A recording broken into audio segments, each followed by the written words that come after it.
อันว่าเกษาพงดังสาวสวรรค์ลุ่งยองงามมา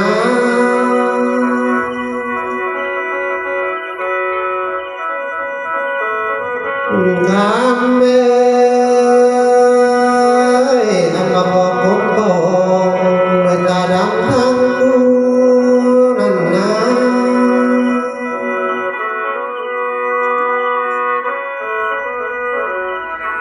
แดงเอ้ยอันว่าสองปากเยี่ยมอยากติดมาฟังแต่น้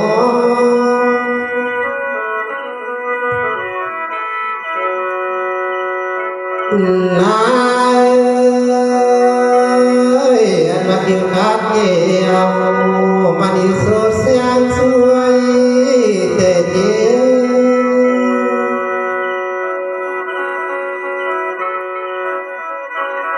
อันว่ามวยผมดำ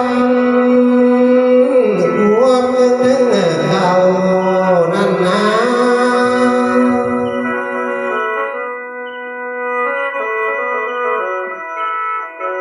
นายเจ้าผู้เลืองอาบเยี่ยมปานดามเพียงคำสะเดียว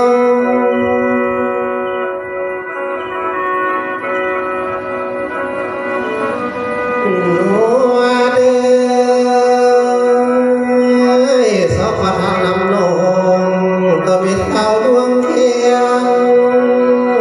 ได้บ่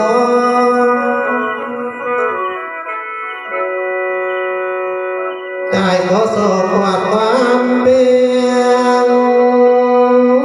ก็มีเตียงลงเต้าสะเม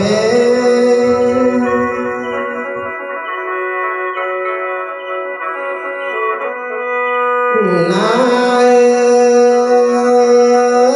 ก็มีเขาเจ้าปาเปียดวง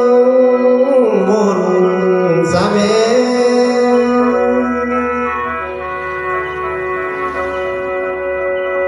สอยต่อสินนาภูมิ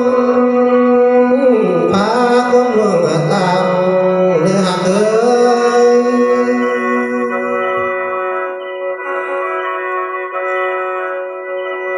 นัวเด้ออุตส่าห์นำอายนำผู้ว่าตั้งตาได้เม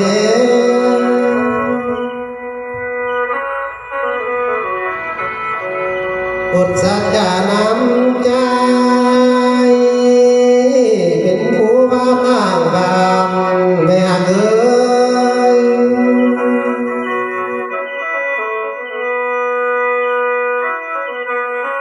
แดงเอ้ยจิตตัดต่ออายนำผู้ว่าตั้งใจนี่น้อ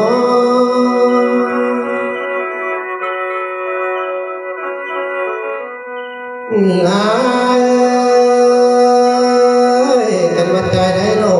งกินบ่เป็นบวนใจกะตีปวนดอกอา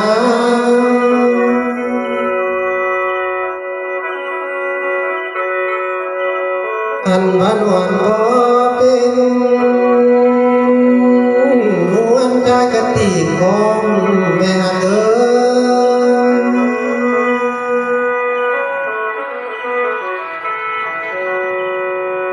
นายอาจจะเป็นสองส่วนของลายามนวลแต่จริง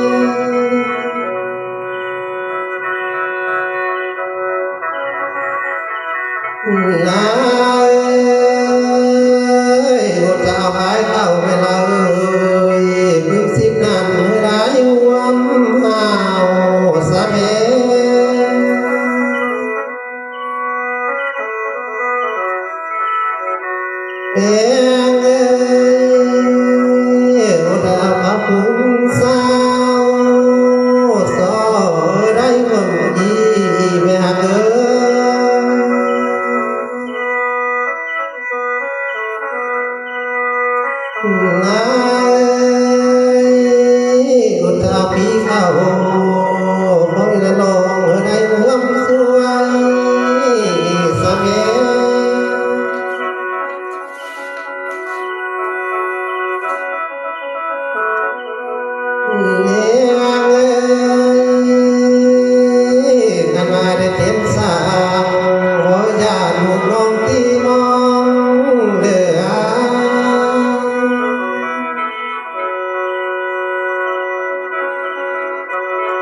อันว่าใจได้เทียมสองบ่ยานุนังที่เศร้าเด้อเลียว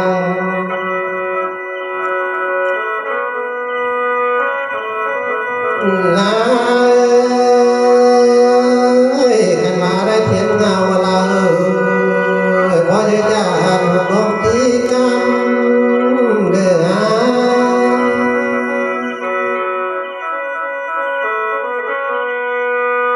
โอ้เด้อกันบ่สมยศน้องย่อไว้บ้านกลางเด้อ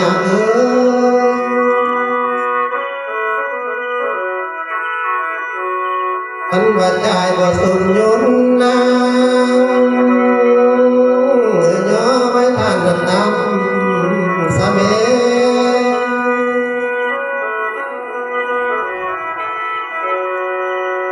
ถามเอ้ยกันบ่สมสำเตจะพาเทียนลงต้มเด้อเด้อ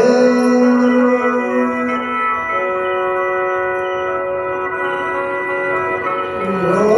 เด้ออันเสียทีลาเสียเอิกอยู่นานหรือบ่สามพันเลียนเอาว่า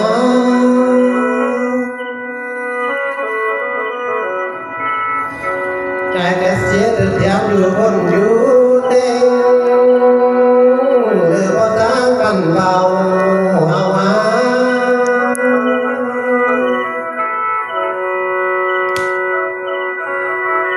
โอ้เด้อเป็นน้ำแดงดาวอยู่ฟ้าบ่ส่องฟ้าเฮาลง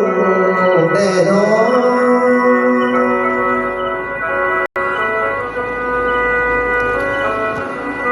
เนื้อเยื่อไม้มันอยู่กันเราหรือว่าปัญญาง่ายแน่นอน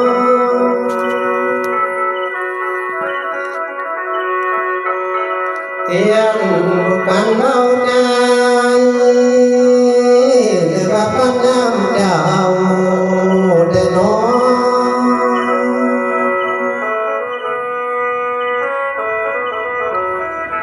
ลายเป็นน้ำแข็งเก่าอยู่ป่าให้เธอเก่าทนหายดูมือสะเลว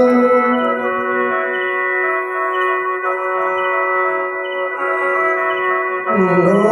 เด้อเป็นน้ำลมบินตัดก็เราบ้านกายและน้องหรือไกลคนแก่แต่น้อง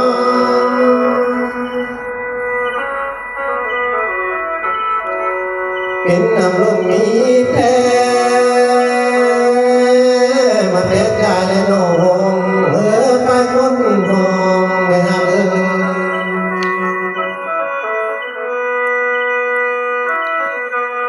ลายใจและน้องตกอยู่คน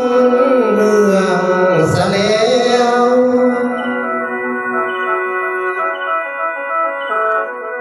โน้เด้อกันมาวัดนี้มาปากายดนใจบ่ลายเด้อเดียว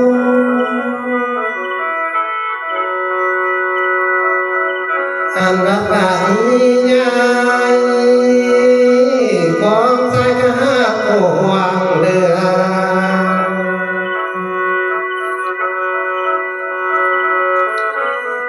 ลายความเอา